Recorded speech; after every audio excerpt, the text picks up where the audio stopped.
Hospital ले पहुँची रोगींकर कथा बुझिबारे भूल केउठी रहिला। जदि रोगींकर संपर्क सहित कथबार्ता होई तांकु आहुरी केमती उत्तम सेवा आमे देई परिबा से दिगरे निष्पत्ति नेबारे भूल केउठी रहिला। जदि कोनोसी प्रकल्प को तुरंत मंजूरी देई निर्धारित समय सीमा मध्यरे से प्रकल्प को शेष करिबारे भूल केउठी रहिला।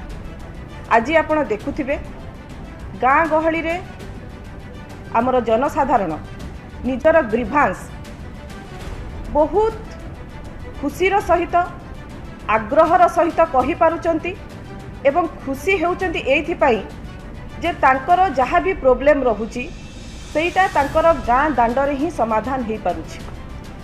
आमर गवर्नेंस लोकंकर द्वार देश रे पहुँची पारिछि। आमर गवर्नेंस लोकंकर फुट स्टेप रे पहुँची पारिछि। किंतु आश्चर्यर विषय आउ प्रकृत रे कहबा को गले मु सरप्राइज जे लोकंकर डेवलपमेंट काम हेउछि।